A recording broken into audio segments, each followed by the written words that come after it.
Today, we're counting down 5 controversial foods and additives that are banned in most countries but still allowed in Australia. From chemicals in our crops to hidden risks in what we feed our kids, each entry defies global bans in the name of local standards. Which one tops the list as Australia's most internationally rejected food practice?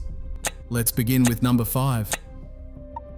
Atrazine is sprayed across millions of hectares of Australian farmland each year, protecting crops like corn, canola and sorghum from weeds. This chemical is not just a tool for farmers, it is part of the food chain, showing up in trace amounts in everyday products, from corn chips to canola oil and even in animal feed. In 2004, the European Union banned atrazine after studies found it could persist in groundwater, sometimes at levels above the EU's strict drinking water limits. Scientists in Europe and the United States have linked atrazine to hormonal disruption in wildlife, with some studies showing that even tiny doses can cause male frogs to develop female traits.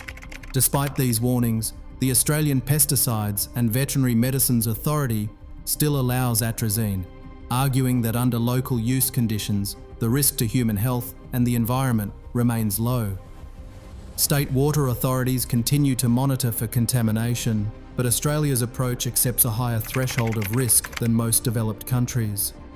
For shoppers, that means the story of atrazine begins in the paddock but can end up in the pantry, an invisible reminder of how local standards shape what is on the shelf.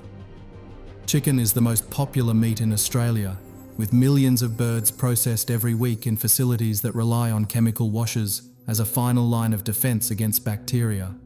In these plants, freshly slaughtered carcasses are submerged in chilled water treated with chlorine, usually at concentrations between 20 and 50 parts per million. This step, known as a pathogen reduction treatment, is designed to kill Salmonella and Campylobacter before the chicken is cut, packed, and shipped to supermarkets. Since 1997, the European Union has banned chlorine washes on poultry, not because of direct health risks from the chemical itself, but because it allows producers to rely on end-stage disinfection rather than maintaining strict hygiene and animal welfare standards throughout the production chain. In the European Union, the focus is on keeping the entire process clean, from farm to slaughterhouse, so that chemical intervention is not needed at the end. Australia, on the other hand, takes an outcome-based approach. As long as the final product meets bacterial safety limits, the process is considered acceptable. Australian regulators, including FSA-NZ, have found no evidence that chlorine-washed chicken poses a risk to consumers, and there is no requirement for labels to mention the chemical treatment. For most shoppers, the presence of chlorine is invisible. The real debate is not about chemical residues, but about whether a quick dip in disinfectant should substitute for higher standards at every stage of production. Bright, cartoon-coloured lollies and drinks line the shelves, promising fun in every bite. But hidden behind the rainbow are 6 synthetic food dyes: tartrazine E102, sunset yellow E110, allura red E129, quinoline yellow E104, carmoisine E122, and ponceau 4R E124, collectively known as the Southampton 6. These additives create vivid colours that catch the eye, especially in products aimed at children. In 2007, a landmark study at the University of Southampton raised new questions about these dyes. Researchers found a link between the consumption of these colours and increased hyperactivity in young children. The findings triggered an immediate response in the United Kingdom and across Europe. Regulators did not ban the dyes outright. Instead, they required a bold warning label. The label read, "May have an adverse effect on activity and attention in children." The effect was dramatic. Faced with consumer backlash, nearly every major confectionery and beverage company switched to natural colours or reformulated their recipes for the European market.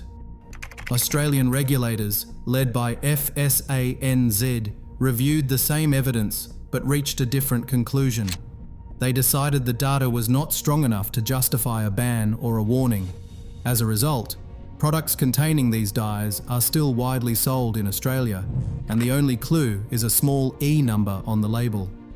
A cordial or lolly that would carry a warning in London is sold in Sydney with nothing but a code. For parents, the difference is invisible unless you know what to look for. A loaf of bread sits at the heart of most Australian kitchens, sliced and ready for breakfast or school lunches. But for decades, a single chemical has been the focus of international debate: potassium bromate. This flour improver was once prized by industrial bakers for its ability to make dough rise higher and create that soft, white crumb so many shoppers expect. The science behind it seemed simple: add potassium bromate during mixing, then rely on the heat of baking to break it down into harmless potassium bromide. But the chemistry isn't always perfect. If the baking process falls short, if the temperature isn't high enough, or the bread comes out too quickly, traces of the original chemical can remain. Animal studies have shown that potassium bromate can cause tumors in the kidneys and other organs. In 1999, the International Agency for Research on Cancer classified it as a possible human carcinogen. The United Kingdom banned it in 1990. The European Union, Canada, and China soon followed. More than 40 countries now prohibit its use in food. Australia took action in the early 1990s, removing potassium bromate from the list of permitted bread additives. Today, FSANZ enforces a zero-tolerance policy with regular surveillance to ensure no detectable residues make it into the finished product. Australian bakers have switched to safer alternatives like ascorbic acid and enzymes, using modern techniques to achieve the same soft texture without the risks. For consumers, the science and the global ban are a reminder that even the simplest foods can carry hidden dangers. The only way to be sure is to check the label, and to demand that regulators keep testing long after the headlines fade. Pork is a staple in supermarket aisles, often chosen for its affordability and versatility. Yet hidden within many Australian pork products is ractopamine, a feed additive banned by over 160 countries, including the European Union, China, and Russia. Ractopamine is not a therapeutic drug. Its sole purpose is to accelerate growth and produce leaner meat, allowing farmers to bring heavier pigs to market faster. The global rejection of ractopamine is rooted in animal welfare research and unresolved questions about human health. Studies have documented increased restlessness, aggression, and lameness in pigs given ractopamine. Some animals show signs of stress and, at higher doses, even heart issues.